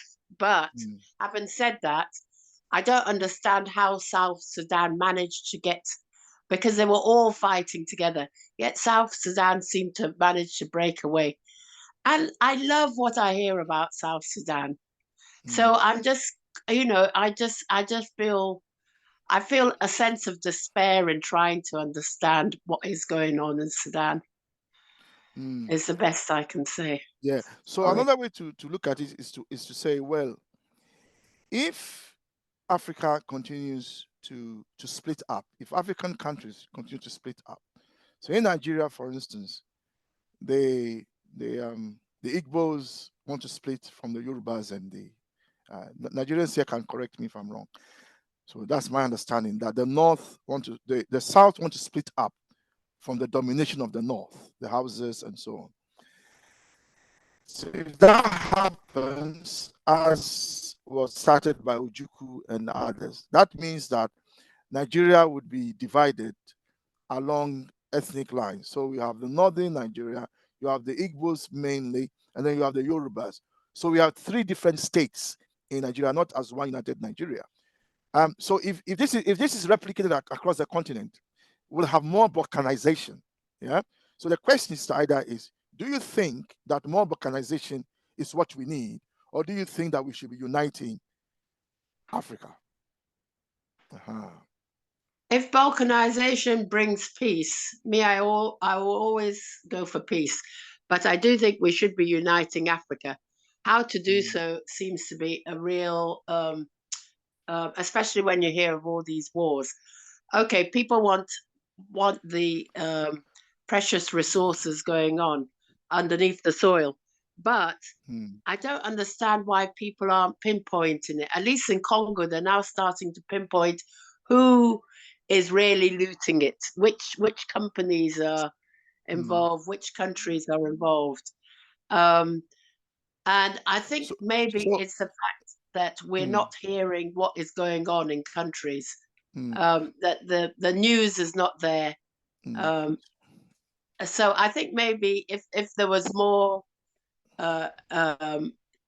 news about what is actually going on in countries, it would, to me, it would bring a bit of understanding. But where there's chaos, people either turn their backs or they don't know where to go. So do you think more balkanization will bring peace from what you can see? As you said, possibly, yes. You think balkanization will bring peace? I don't agree with it, but if it stops people being killed for resources that aren't even they don't even own as such, which is what's happening.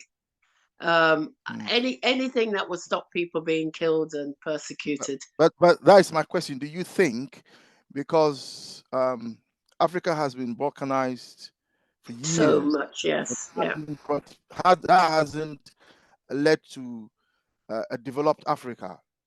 So the question then is, how is even more balkanization going to lead to that? But thank you for your let me just also say that, you see, the thing is, people go on about Sharia law, and I don't think that enough people know about what Sharia law entails, apart from, oh, people can be killed or lashed or whatever, you know. So I think part of all of this is that information isn't readily available to everybody. So we don't always hear about it. Thank you. I mean, people don't realize that there's Sharia law even in England. That yes, the exactly. You know, but we don't know exactly what it Islamic means. communities in England are allowed to manage their own affairs internally using their own Sharia law, and there's never a problem.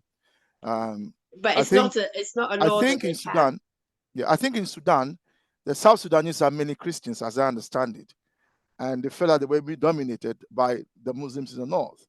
So the question is, shouldn't Africa be a secular state? If we go to a continental Africa, shouldn't that be a secular state? Yes, and also, let's remind ourselves that all talk of ethnicity as an issue in Africa is really a smokescreen for power struggles over resources. That's what it is. Ultimately, it's about resources. It's not about whether somebody is a Christian or a Muslim, because even Muslims and Christians can combine in their interest. If you doubt me, look at America and Saudi Arabia. Saudi Arabia is one of the most, if you like, Islamic states of all Islamic states. And America is a Christian state in that sense. And yet, the ruling elites of America are happy to lie in bed with the Saudis, you know, for oil. So, Brother Kwame, can I make one last comment? I think that out of all this presentation, we don't know what it is under the ground that they're trying to steal, because I think the oil is in South Sudan. So, you know, that's another problem with Sudan. We don't know what it is that people are fighting for exactly, in my book, in my viewpoint. Well, Thank you. it's oil. We had said it was oil. It is the oil. Maybe it's in South, it's oil. yeah. Maybe we look at resources at another time. But brother DJP, you can come in now. You're on the next to speak. All right. Okay. Thank you, brother. It's a complicated mess, as all these situations are. I don't fully understand it. I must admit, I wasn't able to hear all of it. I was in the kitchen for part of Pigman's presentation. So you have to eat, brother. You hit the nail on the head there, my brother. I missed a part of it. But I've been watching this for a while now, for a few years now, the nonsense, especially since it all restarted again last year. And it's a load of nonsense going on. I'm looking for the invisible hands, which I believe, and this is my personal belief, America and Russia are involved somewhere in there. So that is a huge part of the problem. So there's effectively another proxy war between the two major powers, opposing powers, going on right again on African soil. Because for me, wherever there's a war, look for the Caucasian. They're there somewhere in the background. They're there. So it is a huge mess. Balkanization theoretically may work. In practice, well, it's quite clear it doesn't work, because we've been balkanized for centuries and it hasn't worked. So I can't see further division. I just cannot see how further division is going to solve any problems or make anything better. I cannot see it. We're divided, and then we're subdividing, and then we're subdividing again. It's very similar to the West Indies. Look at the West Indies. Each island's like a separate state. It's like a separate state out there, right? You know, the one thing the West Indies need is to come together, and they can't do it, and they're not going to do it. They're not going to do it. I think Africa will be unified and emancipated long before the West Indies, long before. So, but remember, they are part of us. So once we are I know. Brother DJP, no, thank you for your views. Let's hear from others. Thank you so much. Okay, let's go to Brother Simon Chibi. Brother, your views, please. Unmute yourself and share your views. Thank you. But Simon is not ready. Let's go to Marsha. Marsha Hines Myrie, please. Sorry, I'm coming in. Brother Simon, I'll come back to you. I'll come back to you. Sister Marsha, is this Marsha? Is Marsha ready? All right, Marsha is not ready. Let me go to Brother Inumi.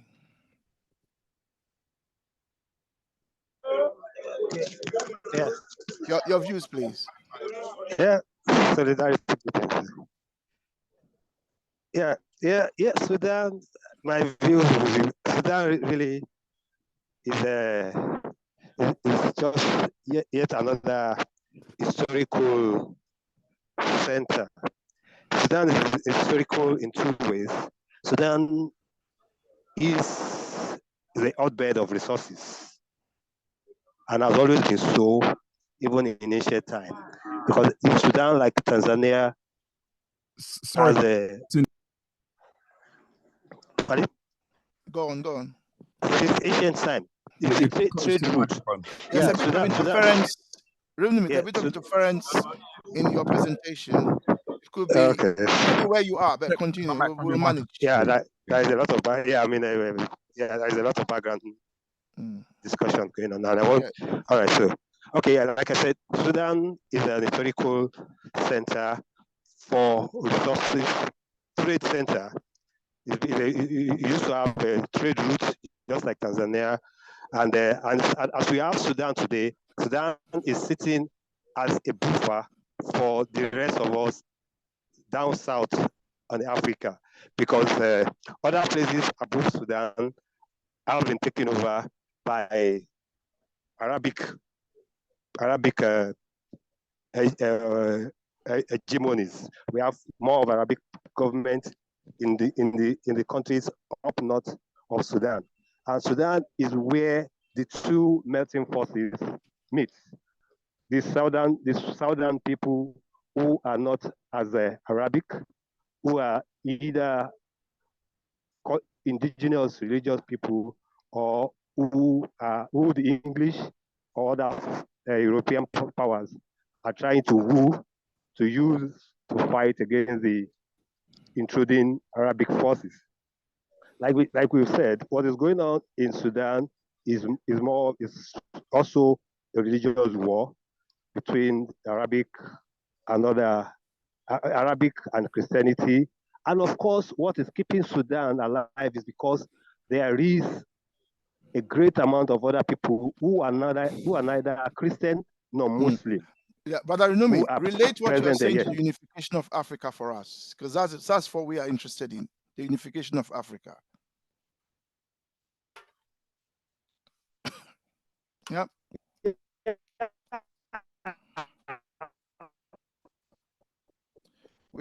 We can't hear you, Brother Inumi.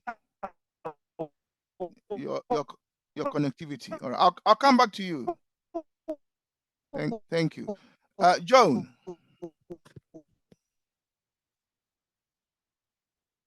Brother Inumi is in a polling station. Yeah, it's okay. I've moved on to Joan. Joan.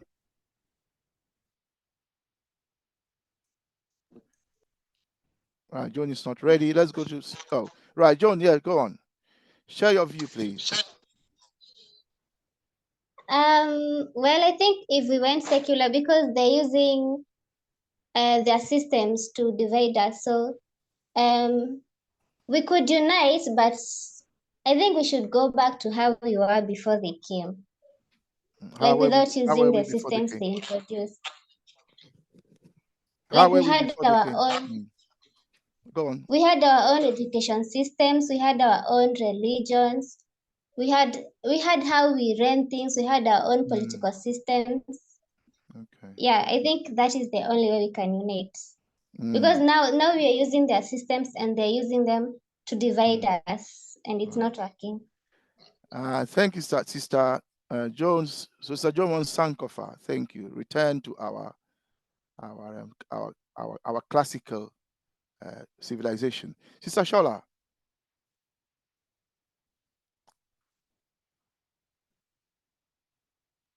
Thank you, sir. I'll pass. Thank you. Sister Yuzomaka.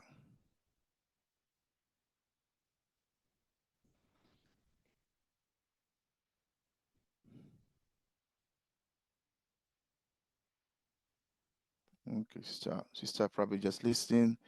Sister Marlene. I'm not long come on. I'm not even in the UK, so I've missed quite a lot of it. So all right, no the worries. little Thank I you. heard, yeah, the little I heard, I was interested when Mr. P said, and the Caribbean will unite the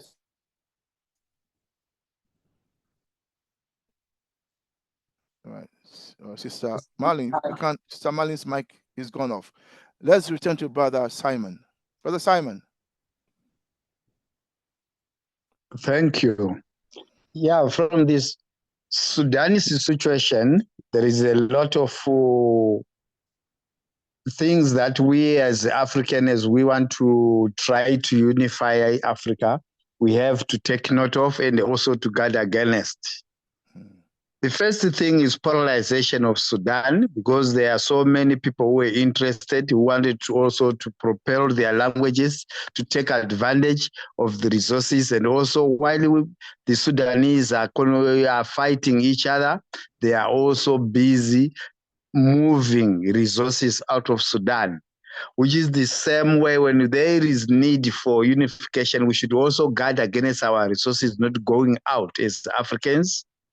Because while Sudan is being looted, is the same way we can say Africa is being looted. Because other African nations, they are also watching resources going to so many countries, different countries out of Africa. Yes, these countries, they are also stage manipulators while they are away, but their main thing is to loot and also discover, which is the same way which have been said now when we were colonized by European countries, they set up the former colonial boundaries that they made in Africa. But when most of the African countries, when they attained their independence, there comes the USA, which was also not part of the scramble for Africa, but it was also participated, also taken a lead in the scramble for Africa. So that is now detecting which partners can it partner with from the Europe or from any other Asia or whatever to try and loot the resources, because it's also interested in looting because they've seen Africa is quite rich and they don't have as much resources as we are having in Africa. So this is the case. So Sudan was also used as a port to remove the resources from Africa. So they want to continue making sure that there is no peace in that part of the port that they are looting from. Because once there is peace, people will guard against resources going out. Once there is chaos, there Brother is... Simon, yes. So you think if we have a united Africa, that will prevent that? Yeah? Is that what you're saying? Yes, definitely. And if we continue balkanizing, we continue to give them chance to exploit us. Then if we are united, we'll guard our resources. Our resources will be used to develop Africa. As Africans, we will be more developed, but now our resources are used to divide other countries. Like we are seeing Dubai, the United Arab Emirates is well advanced now from the African resources, which people are not talking about, because other people who are also tapping from there, they are being taking advantage of them going, they are also passing through them, they also take a share. So no one is talking about it. But if we as Africans, we are much worried, we have to ensure that when there is peace in Sudan, there is also high chances that will quickly, or it will take less time to unite Africa, and also for the unification of Africans, and also to protect our resources to go out. So they try by all means to move from one country in Africa to another, so that they continue to cause chaos and division and fighting, so that they can have attention of the Africans diverted while they are stealing, which is one case of religion which is also coming in to cause this confusion. Thank you, Brother Simon. Since you are from One Map Africa, please liaise with Brother Pigeon so you come into representation for us. I think that will be most welcome on a Saturday, one of these Saturdays. Yeah.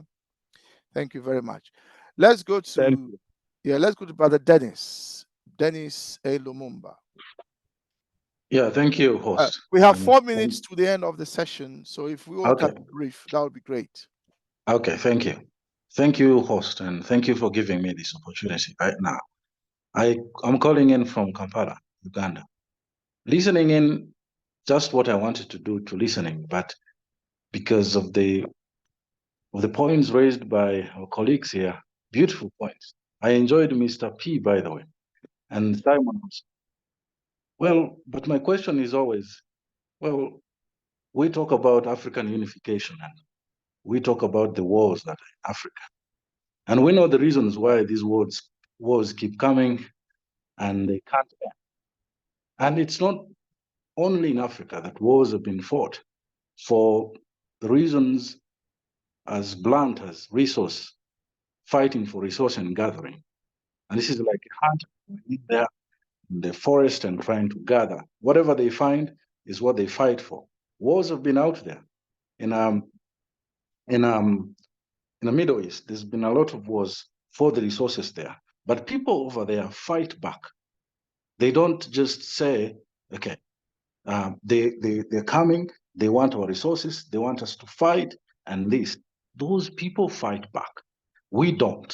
And if we are to fight back, we fight our own brothers. Is Africa going to be a different case? And it's always been a different case anyway. If people are talking about wars in Sudan, I ask myself, how many years has there been war in Sudan? Ever since I was born, there was always war in Sudan. If you're talking about the Darfur region, if you're talking about the southern part of Sudan, or the northern part of Sudan, there's always been war in Sudan. Why? Because there are resources there. There's always been war in Congo, Democratic Republic of Congo, because there are resources there. There's always been war in the Central African Republic because there's resources there. That's a constant factor. But then what does the Africans do and the leaders? Brother Dennis, what do? We blame ourselves. We continue to blame the foreigners for bringing the. Yes, if you can hear me. Hello, Brother Dennis, can you hear me? Yes. Yeah. Yeah, I think we've got the heart of what you are saying. Yeah. So perhaps we should also then look at war on the African soil. As you said, there's been war. So perhaps we need to discuss the relationship between war and the unification of Africa. Because as far as we can see, the wars that are being fought are not fought to unite Africa. Some have argued that there needs to be war to unite Africa.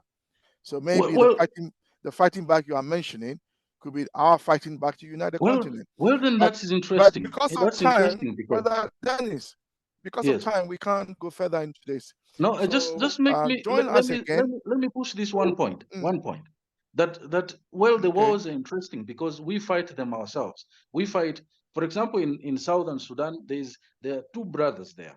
There's the president, one wants to be also a president. They're fighting, but they're representing external factors to fight themselves. So if Africans are going to fight themselves, just because the superpowers out there tell them to fight themselves so that they can come at the dark end and pick the resources as people are fighting over here. We can't understand this game. Then who is to blame? Us. So Brother Dennis, Brother Dennis, that's why we are saying that the question. I know that saying this could get me killed or detained, but I no longer care. I would rather die as a hero and a brave person than live as a coward. The Rapid Support Militia. Sorry, I don't know. I'm just seeing. Okay.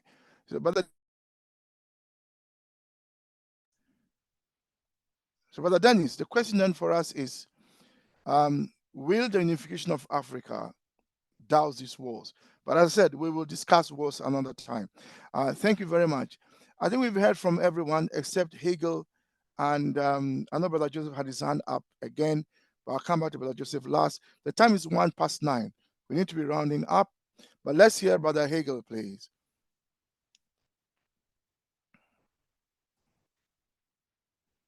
Hegel and Wash. Yeah. Yeah, brief comment for us, please. Let's hear you. About a minute. Thank you. Good evening, guys. Good evening. Good evening. The war is fundamentally an external war, not an internal war. It's like a disease. You're looking at the body from the outside, but the disease is raging from the inside. But it was introduced, the pathogen was introduced from the outside. That's number one. Number two, the war in the Sudan is a cartographic war. People talk about resources all the time. But when you look at the mapping of Sudan, looking at the mapping of Nigeria, looking at the mapping of Africa, you cannot force two culturally and historically distinct individuals into the same house and expect peace. So the design of the African map itself needs to be discussed. Just like there was a Berlin conference to discuss the splitting of Africa, there needs to be an Ubuntu conference to discuss the realignment of the map of Africa. Yeah, no, thank That's you. my point. Thank you, Brother Hegel. Please liaise with Brother Pigeon so you can come and give us more on this. It's an interesting point because the point you make is a point some of us are making, that what the way forward is for the nations to unite rather than the new colonial territories. It's an interesting point. Brother Pigeon, my point is different. I hope you heard that. Let me squeeze this point. My point is, many wars in Africa are cartographical wars. They are wars of the shape and the structure of the map. So, if you look at Nigeria, northern Nigeria, historically, 1,000 years ago, 500 years ago, 700 years ago, the northern people and their traditions and cultures used to trade with the southerners, but they were not one map. There were different locations geographically. The British and the Lord Lugard forced them together. So we need a new conference to redesign the African map.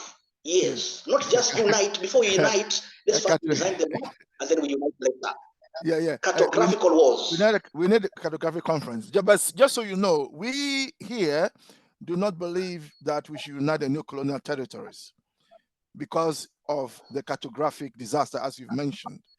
So interesting you make that point. But liaise with Brother Pigeon so you come and do a presentation for us. So, Brother Pigeon, so we've got two issues, war and the cartography of Africa. For a discussion on those. I think we've now heard from everyone. Let's hear from our own Brother Joseph before we bring the meeting to a close. Brother Pigeon, over to you, please. Yes, brothers and sisters. I think it's very easy to make a comment on the basis of what we have heard from the media, from the colonizers. Generally, the situation in Sudan is very complex, but at the same time, we need to see the current people who are fueling the conflict. And Saudi Arabia's name is not mentioned, but they are playing a big role there. They have a big hand in that. Saudi Arabia, UAE, US, and well, of course, others. I think the man I spoke about, who you say is sick, he gave a great presentation at GAC some months ago. And the NGOs plays a big role. It's similar to what happens in Haiti. It's a similar thing. And it's quick to really point finger here and there without understanding the real deep contradiction. And as a brother says, since I know there have been wars, the war been going on in Sudan, people forget that the West had allowed Al-Qaeda to set up base in Sudan until they forced them out and they went in Afghanistan. People forget that. True. Yeah. I'll end here. Thank you. Okay, comrades. Thank you, comrades, for your contributions to this discussion. Of course, I've mentioned the issues of UAE, Iran, and external forces, including Egypt, being involved here. We've mentioned the historical aspect of Sudan, not the current issue.